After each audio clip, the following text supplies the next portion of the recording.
Students, this side साक्षी। आज का topic आपका रहेगा सेट नंबर एफ। सेट ई तक हम कर चुके हैं, लेकिन ई सेट के अंदर लास्ट क्वेश्चन, जैसा कि आप सभी को पता है, होमवर्क के लिए दिया जाता है। और लास्ट क्वेश्चन का जो स्टूडेंट्स हैं जिन्होंने आंसर दिया था अपना, उनको पता है किस किस ने आंसर दिया था। तो बताइए इसका क्या आंसर करेक्ट होना चाहिए। बहुत सिंपल सा क्वेश्चन था। तो देखो क्वेश्चन में क्या है, जेड, फिर है वाई, फिर है एक्स, फिर है डब्ल्यू, बिल्कुल एक के बाद एक। तो वी होना चाहिए, V W X Y Z, -1 कह सकते हो, या उल्टे से गिनो तो +1। तो वी वी वी ये गया, पहला गया, ठीक है। उसके बाद है ए सेकेंड नंबर पे, फिर है 4। देखो एक अल्फ़ाबेट एक नंबर, एक अल्फ़ाबेट एक नंबर, तो अभी आना चाहिए अल्फ़ाबेट, अल्फ़ाबेट आना चाहिए, नंबर गया, हो गया ये दो कैंसिल। ई दोनों में, तो ई आएगा, ये तो मान के चलो वी ई आएगा। अब है 7 की बारी, मतलब है 5, फिर है बी, मतलब कि एक नंबर एक अल्फ़ाबेट, फिर है 6, फिर अल्फ़ाबेट, तो आना चाहिए 7। तो 5 6 और 7, ये आंसर है VE7, ठीक है। सो सभी का ही आई होप सही होगा। नेक्स्ट क्वेश्चंस पे बढ़ते हैं। क्वेश्चन नंबर 41, ये आपका सेट एफ है, ठीक है। सो ये आपका रीजनिंग का सेट नंबर है एफ। बढ़ें पहले क्वेश्चन पे। तो पहला क्वेश्चन वही मैं बोलूँगी, 41 से लेके 50 तक जो हमें करने होते हैं, उसमें से अपने नंबर 10 में से कितने बनते हैं उसको शेयर किया करो, ताकि आप सबको एक पता चल सके कि आपकी कमांड कितनी है। ये हर वीडियो में मैं बोलती हूँ। जो स्टूडेंट नए हैं, चैनल को लाइक शेयर और सब्सक्राइब कर सकते हैं। क्वेश्चन नंबर 41 देखो क्या कहता है। 41 को इंक्रीजिंग ऑर्डर में लगाना है। इंक्रीजिंग ऑर्डर भी कैसा, असेंडिंग ऑर्डर में लगाना है, जो मीनिंगफुल हो। मीनिंगफुल का मतलब आप इसी को अरेंज करना जानते हैं, वेनस, अर्थ, मार्स, मरकरी, जुपिटर। सो ये मुझे क्वेश्चन बताने की रिक्वायरमेंट नहीं है, बहुत ही आसान क्वेश्चन है। सो बताइए सबसे पहले क्या आएगा। सबसे पहले मरकरी, मरकरी बोले तो 4th नंबर, 4th ही है सारे में, ठीक है। मरकरी के बाद कौन आएगा, वेनस, है ना। फिर अर्थ, ये तो पता ही होगा सभी को, फिर मार्स, और फिर जुपिटर। अब आप इसके नंबर गिन लो। जुपिटर लास्ट में है, 5वां लास्ट में है, ये 2 बचे, ये 2 गए कैंसिल, ठीक है।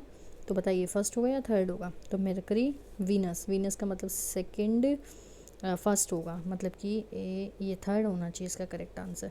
तो आपका 41 का करेक्ट आंसर क्या है, थर्ड, ये वाला, ठीक है। Now come to 42 question. जब भी आपको ऐसा सीरीज़ को कंप्लीट करने वाला आता है, इसके अंदर क्या करना होता है, आपको जो भी अल्फ़ाबेट्स हैं उन अल्फ़ाबेट्स को गिनना है, उन अल्फ़ाबेट्स के साथ साथ जो खाली ब्लैंक गैप हैं उन खाली ब्लैंक गैप को भी गिनना है। तो टोटल सभी को गिनना होता है। इसका एक रूल होता है, मैं बताती हूँ। तो 1 2 3 4 5 6 7 8 9 10 11 12 13 14 15 16 17 18 18 है। तो 18 है, या तो इसमें 3 3 के पेयर बनेंगे, या तो 6 6 के पेयर बनेंगे, ठीक है। 18 वाले का होता है या तो 3 3 के पेयर या फिर 6 6 के। ऐसे ही 15 वाले को होता है या तो 3 3 के पेयर या 5 5 के पेयर। अगर 16 होते हैं तो एग्जैक्टली 4 4 के पेयर होते हैं। तो ये कुछ रूल्स होते हैं। तो इसमें अगर मैं 6 6 के पेयर बनाती हूँ, तो आप देखिए यहाँ पे क्या आना चाहिए, A-C-A-B, 1 2 3 4 5 6, फिर स्लैश, फिर होगा आपका, फिर B-A-B-C हो गए 6, 1 2 3 4 5 6, फिर स्लैश, फिर आपका यहाँ से एक सेकेंड, हाँ कहाँ तक आ गए हम। एक तो ये यहाँ पे प्रिंटिंग ऐसी है ना, तो मैं यहाँ पे दोबारा बनाती हूँ। 1 2 3 1 2 3 4 5 6, फिर 1 2 3 4 5 6, फिर -B-C-3-A-B, ठीक है। मैंने ये बना दिया। अब इसको फिल किसी और कलर से कर देते हैं, सारा मिक्सअप ना हो, ठीक है। सो देखिए अभी आपको क्या फिल करना है 42 क्वेश्चन में, कि आपका ये सेम सा बन जाए। सेम सा देखो कैसे बनेगा, सेम सा कैसे बनेगा। अगर मैं यहाँ पे C रख के देखूँ तो A-C-C, फिर हो जाएगा B-A-B, कुछ नहीं बात बन रही, कुछ नहीं बात बन रही। तो 42 के अंदर आप क्या कीजिए, सेकेंड रख के देखो, A-B-C, फिर C-A-B। अच्छा, फिर आपका अगर मैं हाँ ये रखना चाहूँ तो बात बन रही है, या फिर ये वाला देखेंगे तो ये वाला तो बिल्कुल गया आपका फोर्थ, तो क्योंकि AC हो गया ना। सो देखिए सेकंड और थर्ड में से कौन सा रखोगे। देखो सेकंड और थर्ड में B-C-C तो बिल्कुल सेम है, मतलब B तो आना ही आना है, C तो आना ही आना है, ठीक है, और फिर C तो आना ही आना है, क्योंकि B-C-C दोनों बार सेम है। क्या पैटर्न बना, A-B-C, फिर जहाँ से C पे ख़त्म हुआ अगला C-A-B, फिर यहाँ से जैसे B ख़त्म हुआ B-C-A, फिर जैसे ही A ख़त्म होगा तो A होना चाहिए यहाँ पे A-B-C। तो यहाँ देखो फिर है आपका A, यहाँ पे थर्ड में है, बात को समझ रहे हो, क्योंकि यहाँ स्क्रीन पे ज़्यादा नहीं कर पाएंगे हम, थर्ड वाला लगता दिख रहा है, तो लास्ट कंफर्म करते हैं BCA। तो सबसे पहले आपका ABC और जहाँ से ख़त्म हुआ तो C से शुरू होना चाहिए। हाँ, C से, बिल्कुल सही है। सो सभी को समझ आ गया होगा जो मैंने किया है, इसका थर्ड आंसर करेक्ट आंसर है। नेक्स्ट क्वेश्चन है, नेक्स्ट क्वेश्चन के अंदर बात करें तो what number should come in the place of question mark. इस क्वेश्चन मार्क के रिप्लेसमेंट में क्या आएगा? देखो बहुत आसान सा क्वेश्चन था। यहाँ पे है 289, 289 किसका स्क्वायर होता है? 17 का। 324 किसका स्क्वायर है? ये 17 का स्क्वायर, ये 18 का स्क्वायर। 19 का स्क्वायर कौन होता है? 19 का स्क्वायर होता है 361। तो यहाँ पे क्या मिसिंग है? 1 मिसिंग है। 1 के साथ आपका कौन सा आंसर करेक्ट हो जाएगा? 1 के साथ आपका फर्स्ट। तो 361 के साथ ये 19 का स्क्वायर बन जाएगा। फर्स्ट आंसर करेक्ट आंसर है। जो भी क्वेश्चन नहीं समझ आता प्लीज़ आप क्या किया करो, कमेंट सेक्शन में बता दिया करो। नेक्स्ट क्वेश्चन है, अब वही है, सिंपल सा मैं बना रही हूँ। डॉलर का अर्थ है भाई, मतलब ब्रदर, ठीक है, ब्रो। और @ का मतलब है वाइफ, ठीक है। उसके बाद कहता है हैशटैग का मतलब है डॉटर, पुत्री। और फिर आपका स्टार का मतलब है फादर, पिता, ठीक है, फादर, पिता। तो अब आपको बताना है कि UP का ससुर है। यह कौन दर्शाता है कि UP का ससुर है? मतलब यू ससुर होना चाहिए, यू जो है ससुर होना चाहिए, मीन्स फादर इन लॉ होने चाहिए किसके? P के। तो कौन सा दर्शाता है? बना के देखते हैं, बना के देखिए क्या कहता है। तो इसके अंदर आप कैसे स्टार्ट करेंगे? देखो पहले, अगर पहले वाले से स्टार्ट करें, P@Q, तो P @ का क्या मतलब था? वाइफ। तो P वाइफ है, तो P वाइफ है किसकी? Q की। Q हस्बैंड हो गया। अब ये मत कहना Q का जेंडर नहीं पता, वाइफ है तो Q ऑटोमेटिकली हस्बैंड हो गया। $T, Q डॉलर का मतलब होता है भाई, मतलब Q कंफर्म है भाई है किसका? T का, ठीक है। T #U, हैशटैग का मतलब था पुत्री। T डॉटर है, कंफर्म हो गया लड़की है किसकी? U की। फिर U*W, अभी मैं पहला ही सॉल्व कर रही हूँ, क्या पता ठीक हो जाए और क्या पता हमें आगे के अभी चेक करना पड़े। U*W, स्टार का मतलब है पिता। U पिताजी हैं, किसके पिताजी हैं? मेल जेंडर हो गया। और किसके पिताजी हैं? ठीक है, U हमारे किसके पिताजी हैं? कहाँ गया? W के। तो W के मतलब W इनका कोई भाई बहन है। W का जेंडर नहीं पता तो पड़े रहने दो। अब कह रहे हैं UP का ससुर है। कौन दर्शा रहा है कि U ससुर है किसका? P का। तो ये तो सही हो गया, U ही तो हो गया P का ससुर। बात को समझ रहे हो? पहला ही आंसर करेक्ट हो गया, आपकी तो मौज हो गई।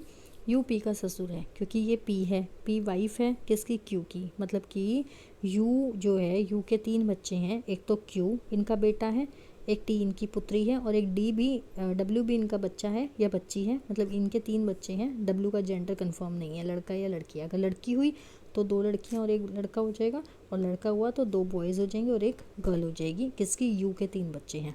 अब U का जो Q बेटा है, उस Q बेटे की वाइफ है P, तो UP का क्या हो गया? ससुर हो गया। क्या हो गया? ससुर। भाई कोई भी क्वेश्चन में डाउट है तो आप कमेंट सेक्शन में कमेंट करके पूछ लिया करो।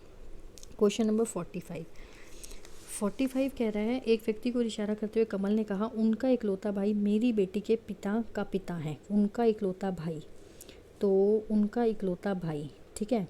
एक व्यक्ति को इशारा करते हुए कमल ने कहा, तो कमल ने कहा, ये कमल ने कहा उनका इकलौता भाई, जिसके बारे में बात कर रहा है, उनका इकलौता भाई मेरी बेटी, ये कमल की बेटी के पिता, मतलब वो कमल, मेरी बेटी के पिता का पिता, ये कमल का पिता, और उनका जो इकलौता भाई है, इनका जो भाई है, भाई सॉरी भाई के लिए हम आज तक स्केयर बनाते आए हैं, ठीक है। ये इनका भाई हो गया। क्वेश्चन को दोबारा पढ़ते हैं। एक व्यक्ति की ओर इशारा करते हुए कमल ने कहा, ये कमल है, कमल ने, ये व्यक्ति था, ठीक है, ये व्यक्ति, इसकी ओर इशारा करते हुए कमल ने कहा उनका इकलौता भाई, जो मतलब जिसके बारे में बात कर रहा है, उनका इकलौता भाई, ठीक है, उनका इकलौता भाई मेरी बेटी, ये इनकी बेटी है, ये इनकी बेटी है, मेरी बेटी के पिता मीन्स कमल खुद के पिता का, बेटी के पिता का पिता है, ठीक है। उस व्यक्ति का कमल से क्या संबंध है? अब देखो कमल के फादर कौन है, ये इनके ऊपर वाली पीढ़ी, और इनके जो फादर हैं और जो उनका आगे भाई है वो कमल का क्या हुआ, कमल का चाचा हुआ। क्या हुआ, चाचा। क्या आंसर करेक्ट होगा, थर्ड। ठीक है, थर्ड ऑप्शन। 46 देखो, 46 को पूरा करना है, 7, 8, 12 क्वेश्चन मार्क 37, 62। कैसे करोगे पूरा बताओ, सोचो, पहले खुद से दिमाग लगाया करो।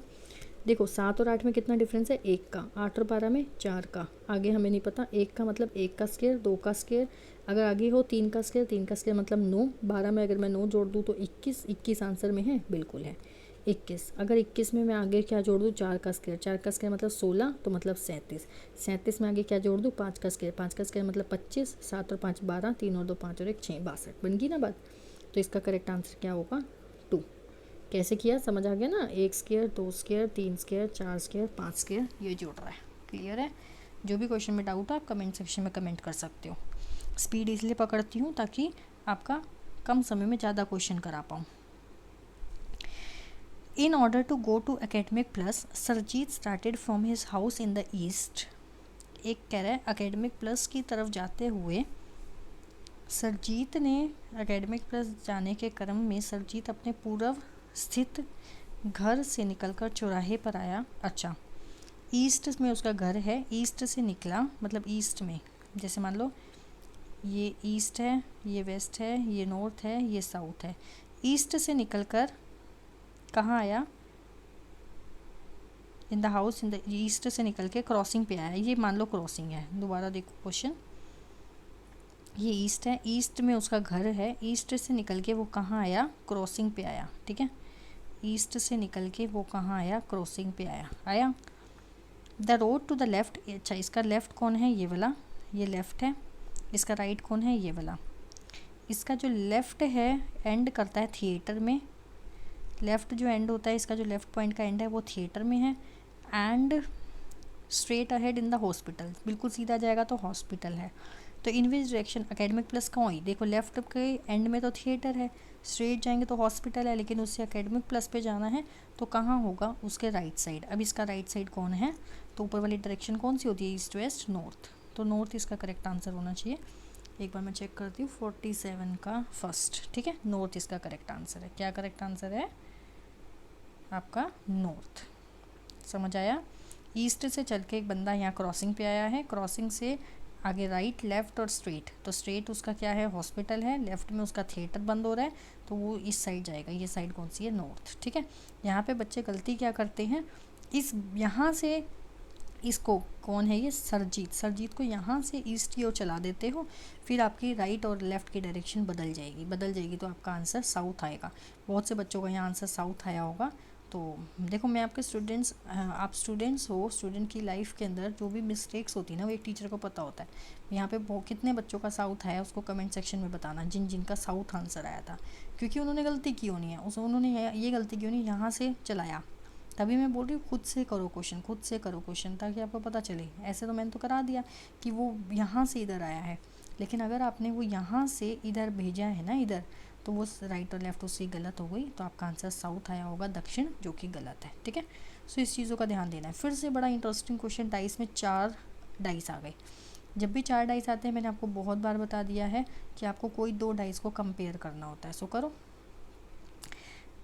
ए के सामने बताना है, ए के टॉप पे कौन है, ए के टॉप पे, तो कोई ऐसे 2 डाइस लो जो क्या हों आपके सेम नंबर हों, CE अल्फ़ाबेट, CE अल्फ़ाबेट। जब भी मैंने बताया हुआ 2 अल्फ़ाबेट आपस में सेम होते हैं, तीसरा ऑटोमेटिकली बराबर होता है। ए के बराबर डी है, तो मतलब ये 100% ट्रू होता है तीसरा। जब भी 2 अल्फ़ाबेट सेम हो तो जो तीसरा बचता है वो ऑटोमेटिकली 100% बराबर होगा। मीन्स ए के अपोजिट है डी, यही बताना था, तो डी इसका करेक्ट आंसर है। आज के क्वेश्चन बड़े सिंपल से क्वेश्चन हैं, सभी के सही होंगे। 48 का फर्स्ट आंसर।